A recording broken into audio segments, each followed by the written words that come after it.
the things that comes up a lot in the improv world, I guess, is, well, the term tokenism. You guys have heard that. Mm-hmm. I have views on that. Okay. And my view is it definitely goes back to the group that you're performing with. Mm-hmm. Because if they are a group that is embracing the reality of life and everybody in it, then no. If that singular person of color that they have in their group is supposed to represent all the issues that they feel they want to touch on and come across as, oh, hey, look at us, we're current, we're on top of things, then yeah, it is totally that. However, if that individual person of color is speaking their truth and they're being supported by that group in those moments, that's different. But it's also a very fine line, because as long as everyone is feeling, as long as the people, the white people around that person of color is feeling comfortable and included, then they don't have a problem with it. But if they feel uncomfortable, or if it's touching on something that they don't want to deal with or be a part of, then all of a sudden there's a problem. And so I think there is that fine line of tokenism, because of this whole thing of, oh, we want to feel relevant. We want to feel like we're dealing with issues, relevant issues in a social responsible way, but as soon as it starts touching nerves, a lot of times you will be bailed upon. You will be kicked to the curb, or you will be like, all of a sudden, well, this doesn't represent the point of view of everybody involved, or, or this person is being a little aggressive or angry or whatever, and especially if you are a soul person, it's really difficult because you don't have that support. So, yeah, I think you can say that tokenism, in my perspective, I think tokenism exists. Very personal issue. That's something that you, as whoever, came up with that. And if they're not, well, regardless of what you are, like you said, it could be a token of anybody. You can make a token out of anybody. But if you make a token out of somebody in your head, then you're already doing some work that this system has taught you to do. You're already you're already saying that this person is different in your head, and that's work that you have to do. You have to go look up, internalized racism, and figure out what that is, or internalized sexism or internalized homophobia. Like, it's really up to the individual to figure that out.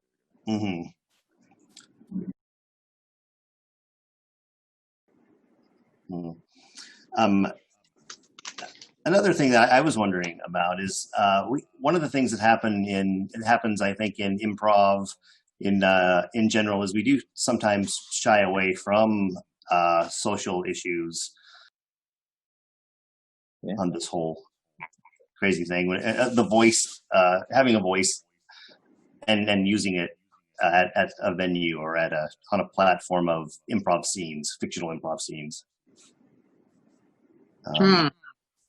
Well, honestly, it's kind of, it's very, I think it's case by case, because usually those things typically, well, when I see it, I do a lot of theater sports shows. So usually, depending on the team that you're with, you might or might not be able to portray a certain viewpoint on a social justice topic, especially if, like, you don't have any of the people currently in this chat. It'll be extremely hard to do something social justice worthy because the other cast members are predominantly white. So usually I would say in that predicament, like, let's say there isn't no Dre, me, Selena, Obadiah, Jay on stage to help with that portrayal.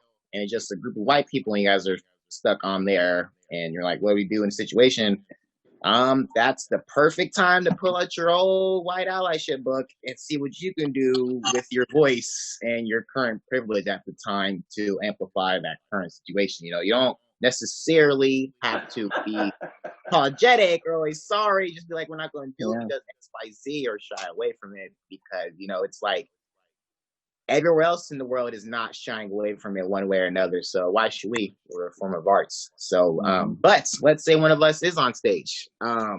Me personally, I have no problems taking the reins on that if it arises, depending on the situation. I also believe any of other people in this other chat would also take the reins because they're well immersed and know what to do in that time of situation.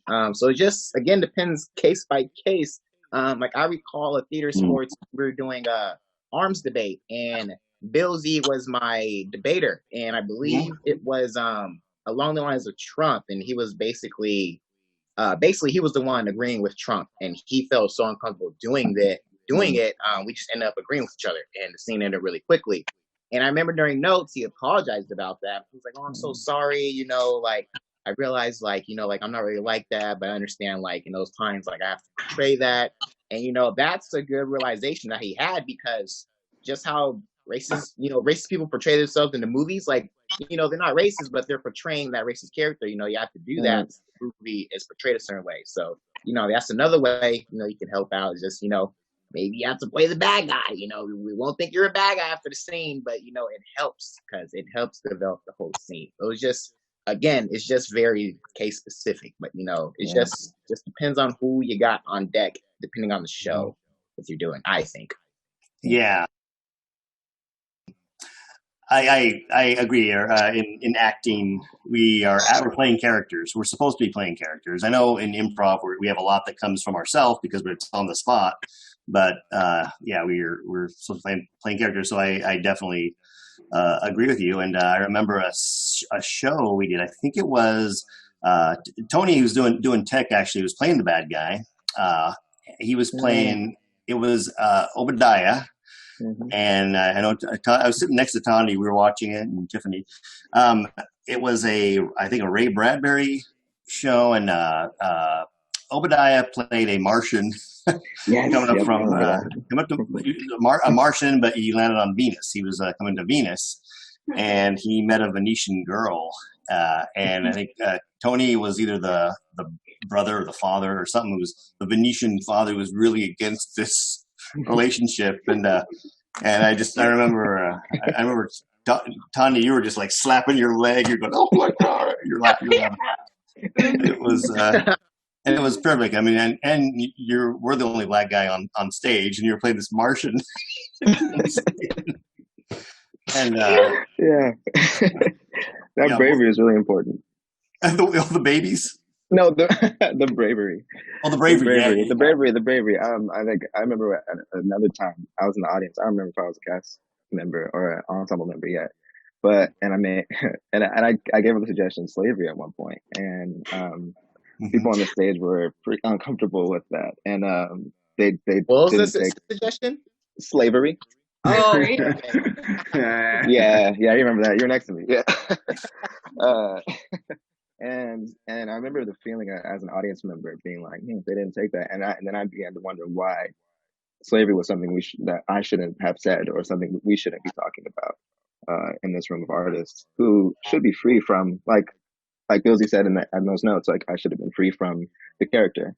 I should have been attached to the goal that the character had, not who the character was, and that can really change what you see on stage. It makes you slap your knee when it's like, oh man, these people aren't afraid of reality, and that fear, I think, comes from confusion. I believe all fear, anger, hate comes from confusion, and that confusion is rooted in just a misunderstanding of history, or misunderstanding or discomfort with Black history in particular, specifically with that. And then there's also the scenes of I'm sure all of us have been in a scene where it's like, okay, it's because I'm Black. And that's fine. We're all going to do that. But when it comes to somebody else taking on these roles, when it comes to white people taking on these roles that are uncomfortable, I think it's really important to look at why you're uncomfortable doing these things, because that's the problem, not the thing. The problem is that you're not comfortable enough. So you got to look at what that is, what's making you uncomfortable. Yeah. For me, I think as artists, and I don't, artists, period, we have a responsibility to represent society, reality, social issues, all of it. What we do as artists is comment on reality, on our social norms, and I think it's our responsibility to push that envelope and to push those buttons and to make people see the art of life in a different view, in a different light. The art of life, whether it's good or bad.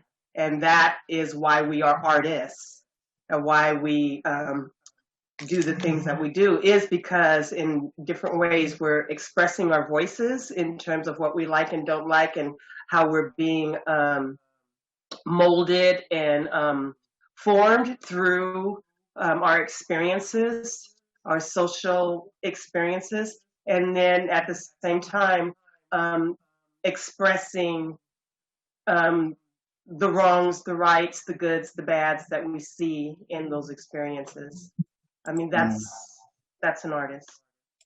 Yeah. And I mean, like, if we really go back to what the basics of art is, I mean, I've been doing theater for my entire life. I've read books by people like Uta Hagen, who would tell you that acting is to live believably imagined circumstances. So it's not like we're going on here just putting on a character and getting crazy. Like, no, we're going out here and we're trying to be as authentic as we can to what it is in that human reality that we live in. And it's crazy because, like, the biggest thing about theater is that we live in the moment. Everybody, like, that's what we do. We live in the now. We live in the present. I'm over here reading this book called My Grandmother's Hands by Resmaa Menakem, and it's ridiculous. I'm just going to read like the quickest of passage, just like one passage. And it's, our bodies exist in the present.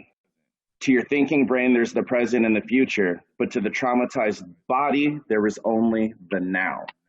And I mean, I feel like we could vibe with that just a little bit harder than the average person who's not recognizing that what you're seeing on the news, what you're seeing around you, what we're going through, what we've been through with the pandemic, with this trauma, with slavery and what came from before that, with the colonization, what came before that, which was people were getting maimed and quartered in the middle of the street during the Middle Ages. All of this brought trauma onto the bodies that we carry through, and we're trying to figure out ways to express that. So when somebody brings a question like slavery, that's something that they need, that's on their mind. That's something that's on their heart, and that's something that's real. So if we come out there and be as authentic as we can and trying to understand like where that is, where we are in that, I mean, that's all anybody can ask. If we can live through that right now as believably as possible, then we can start to work through this trauma. We can metabolize that and become better from it. And I think that's the key, is working with.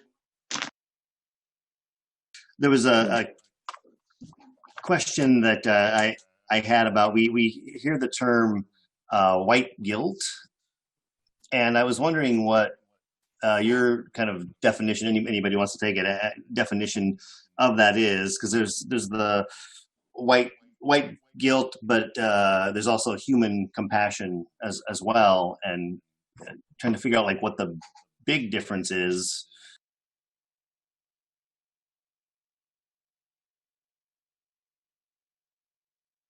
I might try to run with, like, compassion comes from just being there for people in their time of need, or just being a good friend. Like that's one thing. White guilt that they bring up is an internalized need, or like you take it upon yourself what has happened in the past so heavily that you put that onto the other people. I'm seeing a lot of white guilt that's happening, especially now in the time. Like, people that, like, there are people that I talk to regularly and we're like legitimate friends. We hit each other up. They hit me up. They're like, yo, are you good? Did you need anything? Like, that's just how we live. Like, those are friends. Then you have people that, like, you don't even talk to at all, that are just like, are you okay? I want to hit you up and tell you one thing or another. And it's just like, you're only doing this now. Like, you need to, like, that's the subtle difference between that. It's not just because it's right now and there's something you're seeing on the news. You're like, I need to check on all my Black friends. Oh, it's Dre. You okay? What can I do for you? Okay, like, people are asking the same questions, and that question means a lot, but it means even more within the context that you're doing it. Is this something that you're asking normally because you know you have a friend that's going through a struggle and you want to be there, and you're constantly trying to be an ally, and that means being anti-racist? That means that you're actively recognizing, I don't know fully what it means, but I'm going to try today, and if I see something in the world, I'm going to call it out right then on the spot. That's what the key is. Is there anything to add to that from anybody? Yeah, I think so. I think that Dre totally hit on the head, like really well with that. And I think even to an extent here, like as people are logging in now, there's a touch of white guilt happening at UP. There's people logging in right now who, you know, have directed shows that have been like reoccurringly filled with like, or written by a white artist or cast white characters. And then we have to look at the reason why you can't cast people of color, or then even more specifically Black people, because we don't have that same representation on stage, and therefore we don't have that same access to being on stage. So that compassion happens every other day of the year outside of February and outside of when we're protesting someone gets killed. Happens every other day of the year where, you know, like something like this could have happened in December 2019 without any other thing to make going on in the world. So it's just really starting to think deeper about like how much of my life is so much in privilege that I'm not even thinking about the people who don't have this same access or opportunity. And you're kind of referring to, there's a lot of playwrights that the way they wrote, they more wrote for Caucasian or white audiences. Oh no, I mean specifically UP members picking white artists to portray on stage. I mean to use their works on stage, like with Tennessee Williams. Oh, Tennessee Williams. Or yeah, or the show that you just mentioned. I don't remember his name because sorry, but like yeah, it's not. It doesn't matter to me as much, you know, like just as much as like in what I say, James Baldwin. Like it probably doesn't matter much to a lot of folks as a name in your mind to remember. So it's just like really trying to look into. Like, get out of your own community. Like, we've had to do Tennessee Williams. We've had to do these shows that I can't remember the white names of. So, like, I think it's important to think, and it's difficult, totally, but like, we do it. So, yeah. Well, I'm wondering how you would feel if somebody did say, okay, we're maybe a white actor might come out and say, okay, we're going to do a scene in the style of August Wilson. Yeah. I think in their mind, it might feel like they could risk being offensive on there, in that August Wilson wants to make sure that he hires, I guess, Black directors, or make sure the play is done by Black directors and have all Black cast in there. So we did it in the style of August Wilson. This is one example. Yeah. It could come across offensive, maybe, or not. It could come in people's minds. They're thinking that it could be offensive to a Black person. And does that make sense? I think offensive to just not do something because you're not sure how to come out. I think that one of the main themes between white guilt, between tokenism, between racism is intent, and that is it's a self person. It's right in you. It'll come out if it's new to you. If this is a wake up call for you, and you're right, you don't know, but you have the intention to do good, it will show and it will come out, and you will open yourself up for correction, which is needed. You need understanding. It's all about understanding each other and our experiences. Open yourself up for understanding. Open yourself up for correction if you're doing it wrong. Go forth with the intent to honor the craft. We're artists. I think it's a bad excuse to say, we're so creative. We can play objects, okay? We play objects, all right? We can do something. For us to negate it completely is offensive. For us to negate anything and leave a group out, it doesn't feel good. So start with compassion. Just start with basic humanity. It's not white guilt to help somebody with things burning in their eyes. It's compassion, and that can be seen with anybody.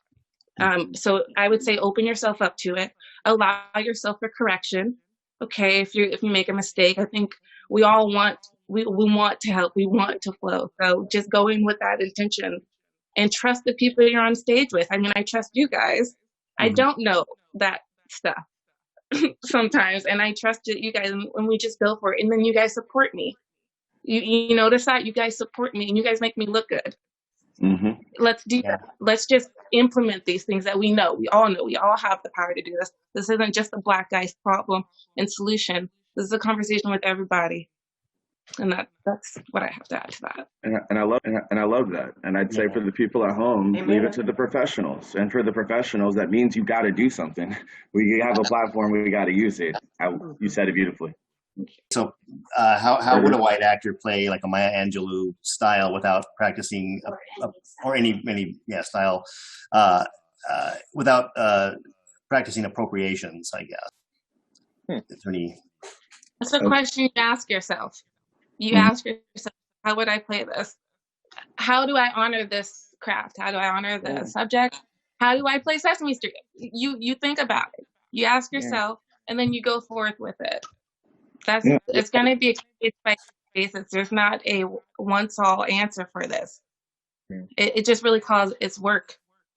Well, I also think that the question is confusing. So they're asking, how can I portray a part versus appropriation? And so appropriation is different from, hey, I'm doing a character for this moment in this time for a specific reason.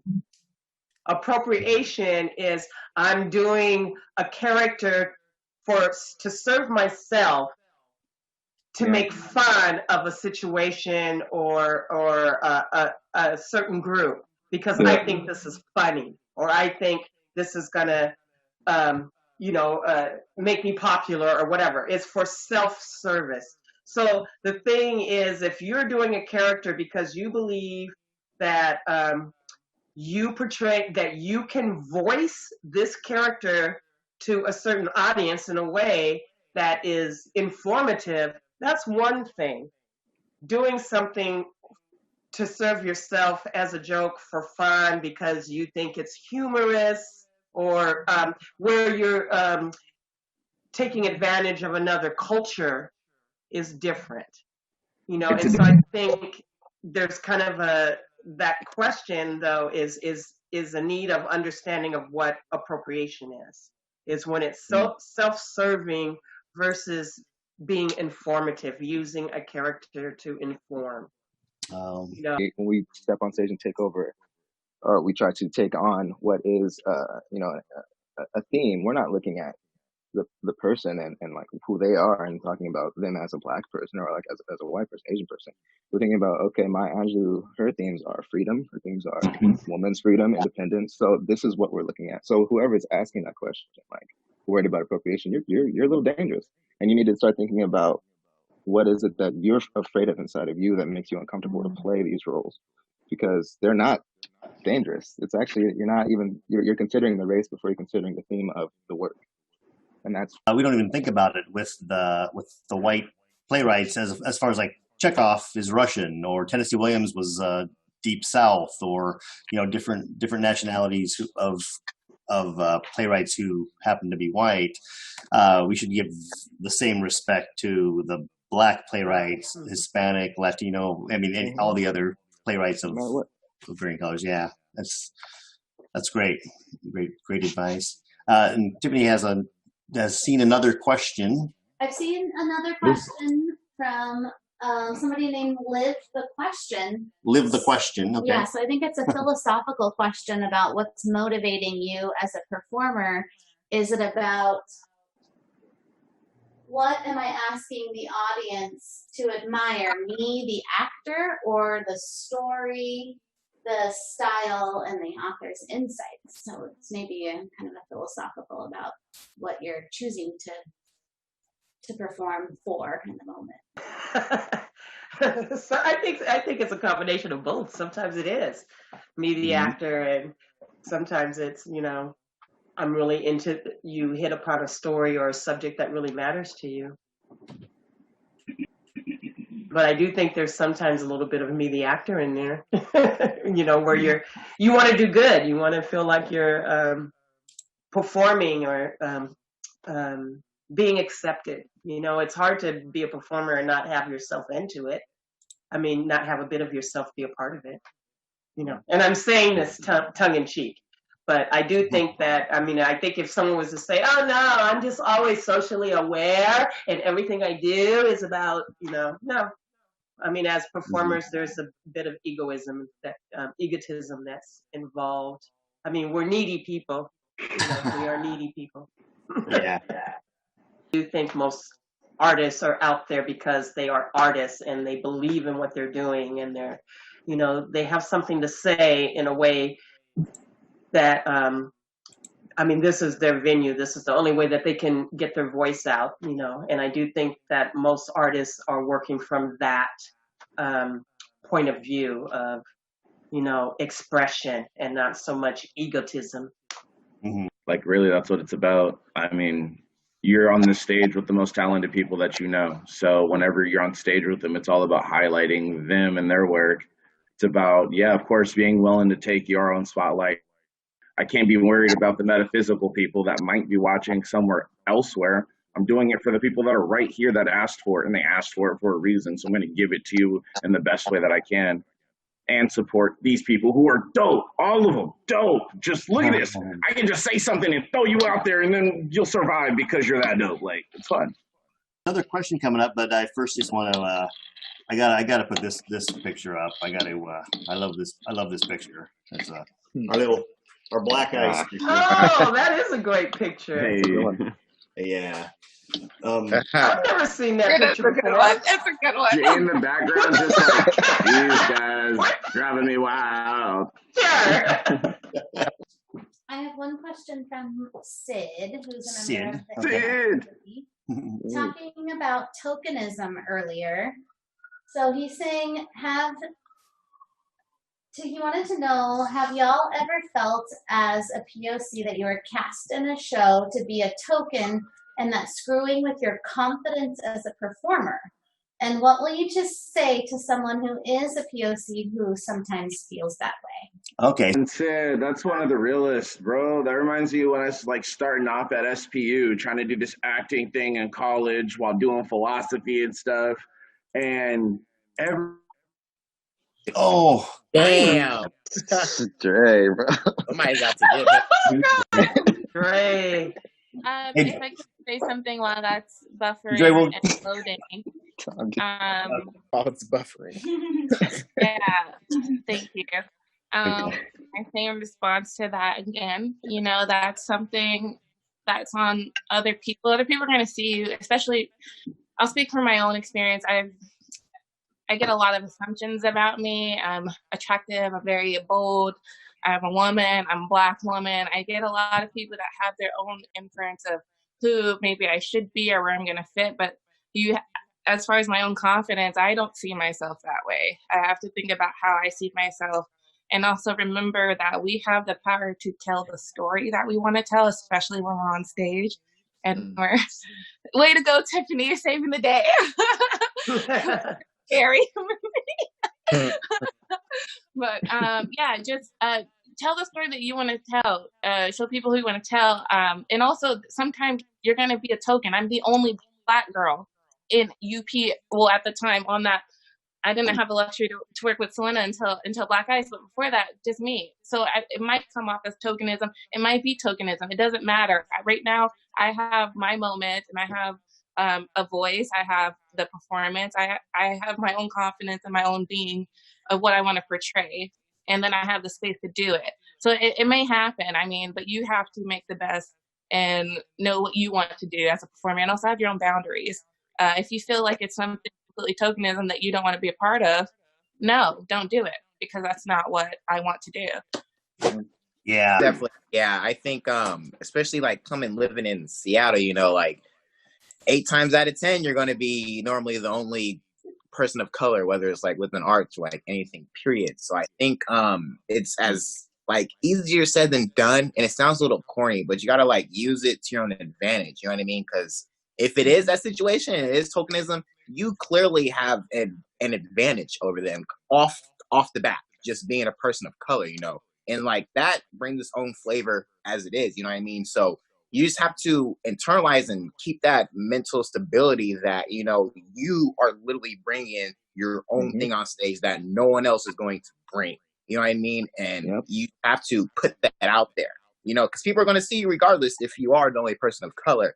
So, you know, you just have to use that as a weapon instead of using it as a weapon against you. You know, it's easier said than done. You know, like I'm a very like confident person in my performance, so I've never like felt like I'm more of a this is going to be my weapon rather than your weapon type of situation. You know, not to make it that confrontational, but you know, because that type of stuff does hurt color. You know, like their mental, like their anxiety, and it does affect their performance. You know, it is a weapon against them. So that's why I say make it a weapon for you, so you can make it an overall great performance. You know, not necessarily trying to make it at the person that's making you the token. Just make it a weapon against your own anxiety. So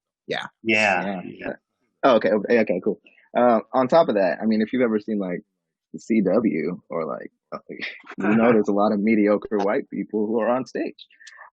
And I'm saying that like mediocre, like they go on there because I've been on stage with that same fear, Sid, and I've seen you perform, and I know you're a great performer. So that there's a balance that's being made because it's been decades, centuries of white performers on stage doing basic shit. So just feel like when you're on stage that you don't have the opportunity to show how great you are. The same way that, you know, even a white person who showed up mediocre, they showed up like they could do it. So really, it's showing up on stage like you're a mediocre white man and just being like, and that you're gonna be like the most fire performer. So just have, like Isaiah's saying, have confidence in that fire that's in you, because it's there, and that's what someone saw that brought you on stage. Just keep that in your heart. That wasn't touched on is tokenism. Sometimes it's not about tokenism. Sometimes it's about because you're such a great talent, and they just want to put you in the show. I've had someone come to me and they were just like, we didn't have a part for you, and we just so thought you were amazing. We're going to write a part for you. So look at it also that it could be just a compliment that you are that awesome. So don't sell yourself short. It could be that they just really want to work with you and feel that you are going to bring something to the table that they might not even know what it is yet. They just know they need you. So I think a lot of times we kind of sell ourselves short too. So it's not always about tokenism. It sometimes is just about you're that awesome. Yeah. So what other changes have you noticed since you were a part of it? When you came back to Unexpected Productions, besides just being in Black Ice, like what were other little changes that you may have noticed? The bar, the awesome bar. Just the theater as a whole changed in terms of just how it looks. But the obvious change for me was seeing Black people, and that was the most important change. Was seeing other Black people, and to me that was the only change that mattered. Oh, you noticed on the wall, huh? Well, no, I noticed because of coming to do Black Ice. But then seeing the wall and just seeing the number of Black people, small, but just that there was more than one. So I was very happy about that. That was Lorna, the Hispanic woman. What is her name? Lila. Oh, yeah. Yeah. Just seeing that there was an attempt at diversity. Seeing that there was some diversity just did my heart great. It wasn't like I knew about UP and came there. You talked to me and recruited me. You know, so I just think that it's those kind of efforts I think they need to do, and whatever they did to bring you guys forward, you know, however it sounds like a lot of it was accidental because you came to see shows there or whatever. But I just feel that it would be great if UP put out more efforts to reach out to people of color, because there is a wealth of talent. And I don't think that, I mean, even when you look at the audiences, it's not that diverse all the time. And so I just think UP could stand to put out a more concerted effort to reach people of color. Okay. Well, we might have to come to you to ask advice on maybe how to do that more. So like how to be better at it, like all of you to, you know, how I'll make a note on that, Jay. Yeah, definitely. yeah, thank you. No, I think that's really accurate. And coming from earlier in the discussion when we talked about where we all came into UP from, I was noticing that everybody is in connection with another Black person, and that's a really important fact. I mean, it's us being here and us being able to be on stage and us being able to be represented on stage, that people are interested. The fact that I showed up because Chelsea was here, and I stayed because Tanya was there, you know, and Dre. So like it's the same way, like you feel uncomfortable doing that Maya Angelou thing. It's like, I'm unfamiliar with it, so I'm not going to do it. But when I'm familiar with what's going on, I'm going to show up. So I think it's really important, yeah, like you're saying, to continue that outreach, which is something, yeah. We're all thinking about. Trio's definitely working on right now some things for that. So. Yeah. I think we have time for one more.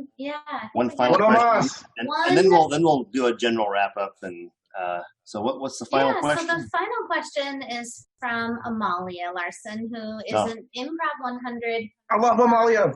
Teacher in the region. Cool. And a lot of her students are taking improv for the very first time. So she's wondering, what foundation do you need her or other teachers to make sure that this positive momentum is kept up in terms of growing our community and, you know, maybe kind of layering on this, everything that we've talked about tonight, to make sure that teachers and directors and people in leadership in the improv community and everyone can continue to spread that positive message to new and old and everybody. Great. Yeah. Anybody want to take that? Keep trying. Just keep trying. Yeah. Every opportunity you have, try. Yeah. Like, and ask questions. Whatever research you're doing now because people are telling you to, or whatever news outlets or social media outlets you're looking for towards the protests or riots, or looking for knowledge ways to help, like, keep looking towards those ways. Like, these social justice issues doesn't end because it's not trending or we're not in the streets protesting. Like, this shit is a daily occurrence, you know what I mean? And it's really, we can't keep doing these talks and letting y'all know what we feel and think, because Google is right there, y'all. Like, it's like the same thing y'all would do of looking up anything. Like, keep yourself involved in research. It's an ever evolving thing. There's so many things you can keep learning. Just anything, like, just keep trying. Just Audrey said, keep trying and don't stop trying. If you need more ways to keep trying, let me know. I'll send you more links. You know what I mean? But it's like, just keep actively trying. You know, you're smart people. Like, we do improv for a reason, because we're creative people. Like, think outside the box. You know what I mean? There's so many ways, and I cannot stress enough how great Google is. Whatever question you thought of asking a person of color, just type it in Google first. And just I think it works. I think it works. Yeah. I promise you, like, it might help you a bit instead of asking that person of color something they've probably been asked 20 times. So, yeah, that's my input on that.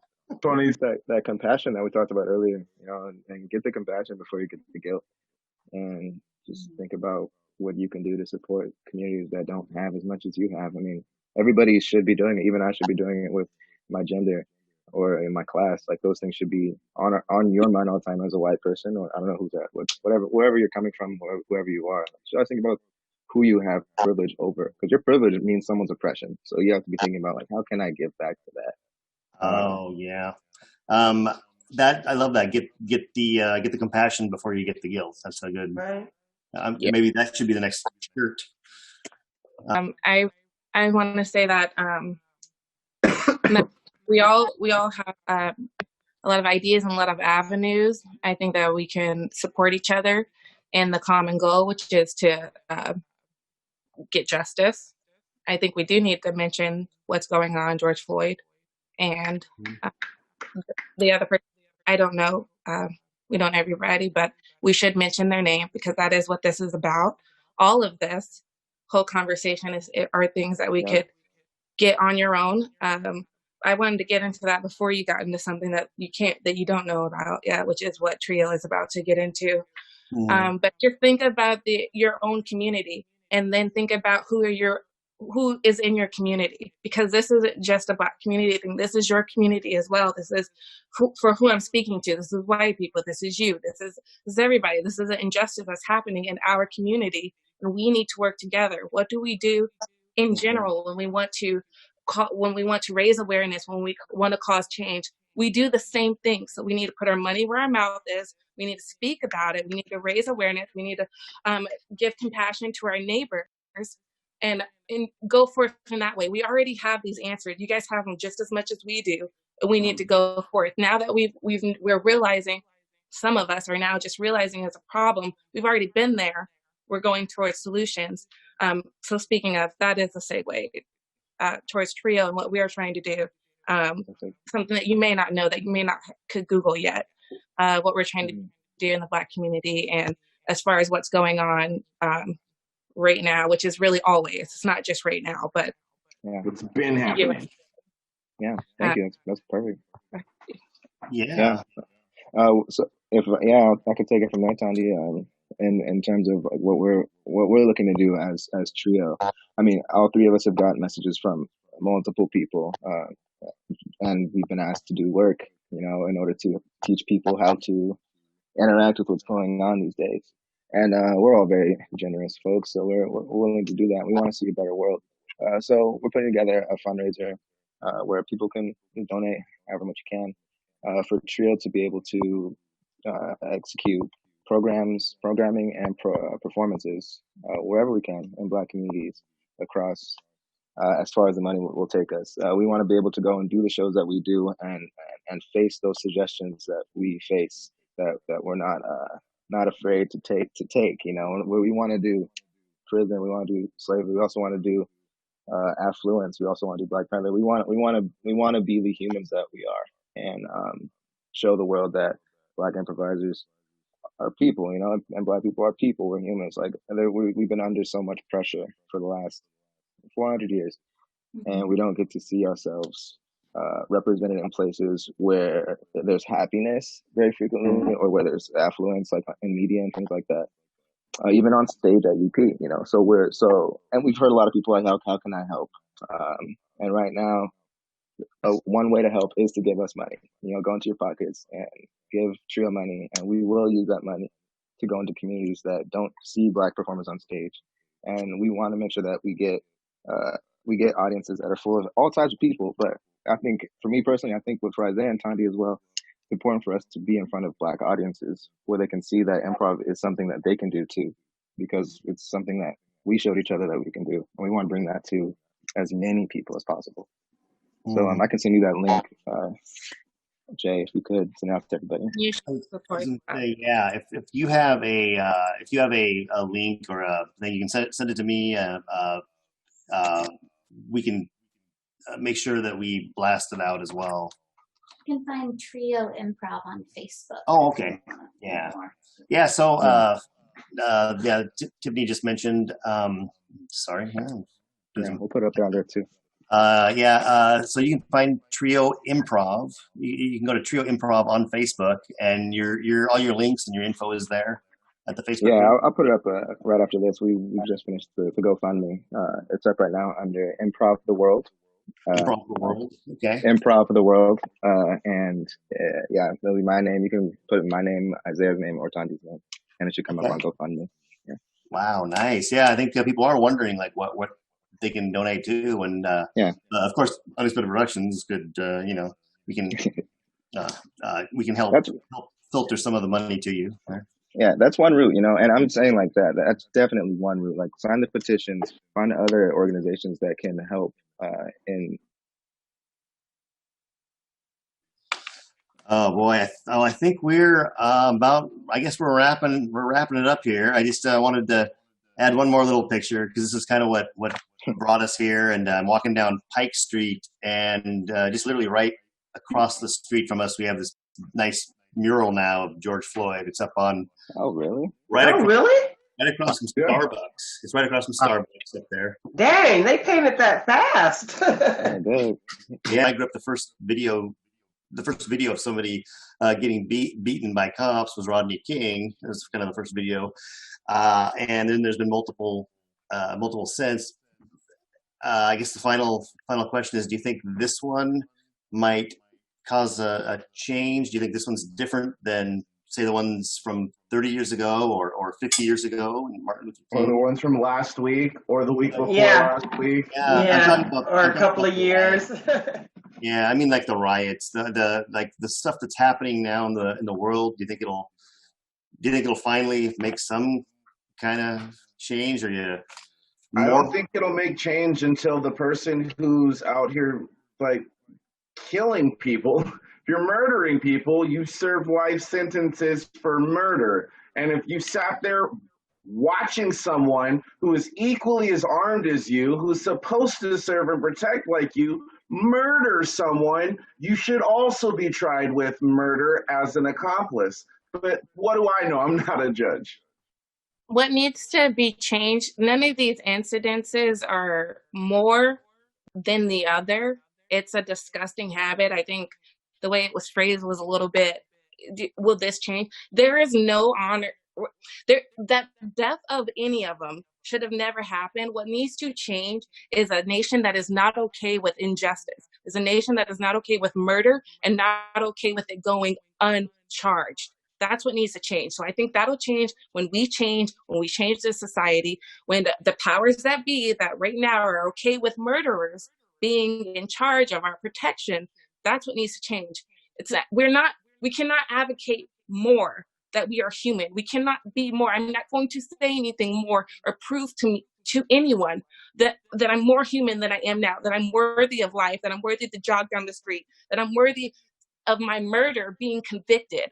So what needs to change is the mindset there that we just need to not be okay with racism. We need to not be okay with murder being let off. We need to not be okay with it. Not be okay with it with our words, in our speech, in our media, in our press, in every way. It's multiple ways. So in any way you can do that, that's what you need to go forth.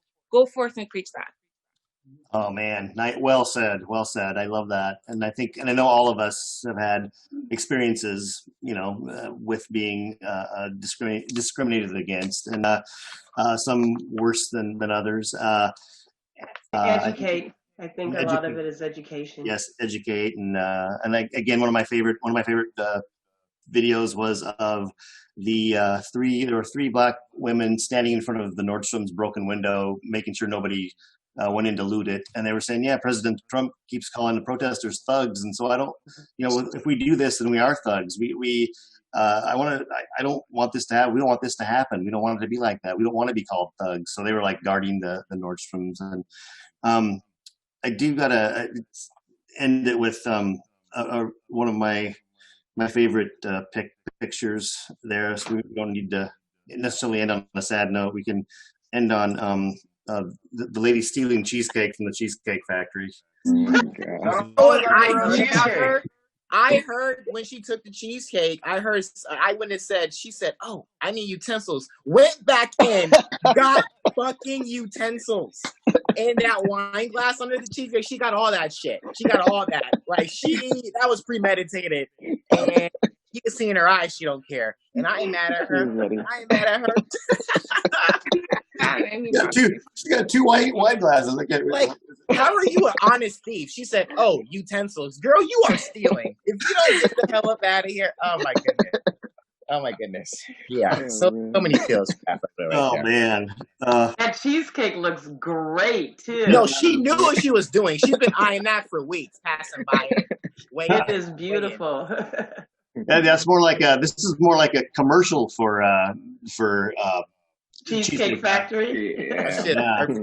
Well, I mean, yeah, actually it is. I We're want some so good, cheesecake. we get looted. it was pretty nicely going.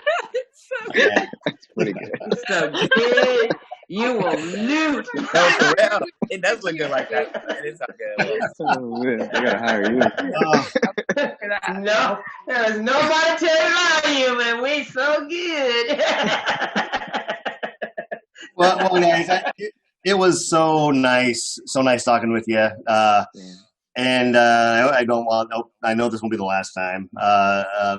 But again, thank you guys for coming on here and just having an honest, open, real talk about things and about improv and the state of the world. And thank you Trio now for doing the work that you're going to be doing. That's awesome. And we got to remember Selena's festival on August 1st. August 1st. Good stock. Good stock. Good stock. Yes. Taking stock in the hood. Yeah. And Dre's always doing something. Yay. Do you know, are there going to be more of these talks? Is this going to be the only show, or are you guys going to do this, dedicate your theater sports show to the cause that's happening, or another show that has a wider audience, really? We can. We'll talk about it. They were. One of the things we were doing was we were definitely changing up the shows this week. There's a chance of maybe canceling or rebroadcasting this one at other times as well. Because it hit so fast, but we did improvise. We trying to improvise, and so I don't know. I'll have to talk to our staff and figure out what else we can do. We typically do have shows, Thursday, Friday, a talk on Saturday, then a show on Saturday night. There's a chance they either may not happen or they may change. But I'll talk to the staff. I'll talk to Randy and. For me personally, it's been so great speaking with you guys. It would be really nice allies as well speak with me and just say that we're here and we're fighting, and we're also present in this. I mean, they may be, but I can't see it. I'm like, I can, you guys. Yeah, I can't see. And that's really who the conversation. That's really who needs to say the conversation. We've been saying this already. We're not saying anything new. We need to speak about it to the people who need to listen, and the people who are not listening to us may listen to our allies. So allies. Let's go. Thank you. Appreciate it. Stand with us. I would love to stand with you. This is not this is us. This is us versus some bullshit. Let's help it out.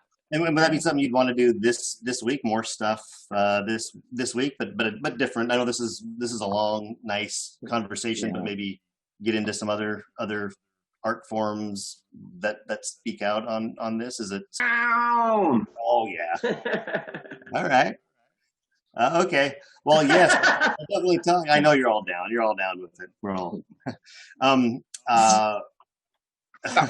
You're all down. Anyway. Yeah. Once again, thank you. Thank you so much. And thank you, Jay, for organizing this and bringing us together. It's so great to see all of you. I miss your beautiful faces. Same. Likewise. I better give a little shout out to Cliff Barnes and Patrick Tolden. Yes. Kelsey out there in the house. Yeah. If they're out there. Great parts of the. My favorite line of Cliff's was, they gave us an extra day. And so we did Black Ice during Black History Month. It was But anyway, thank you. And I also want to thank, I believe Joe Dixon, Randy's son, was helping with the chat room in Twitch. Thank you, Joe. JD, I see you out here. Yeah. Are you watching them? And again, thank you to the other staff. We had Kent and Randy, Jill, all the staff that helped out. Tiffany, thank you, Tiffany. Thank you, Tiffany. Thanks, Tiff. Hey, beautiful. It was so nice to see you all. Thank you so much for everything that you've done, and just your words were so inspiring, and I was happy to be a part of it. Yeah. Thank you, lovely. Thank you. And can Tony show his face? Can Tony go ahead and show his face? Touch your face. We want to see your face. Hey, Tony. I miss you guys. Thanks so much. Thank you. Thank you, Tony. Hey, Tony. We like the things you do. Well, I love the things you guys do, so do more. Thanks for mixing it for us. We needed that. And when this is over, we're going to have a discussion. Just kidding. Anyway, once again, thank you. We'll stop the live stream. If you want to stick around for a few minutes after this, we can do that too. And yeah, once again, thank you, everybody. Thank you, Sid, and all the people who had questions. Everybody. Yeah. Thank you, question people. Shout out to Amalia. Thank you. Go with love. Thank you. And compassion. Feel your feels. Yes, and watch for these guys. Keep watching. They're gonna be doing more stuff. Yeah. Hopefully, more stuff. All right. Yeah.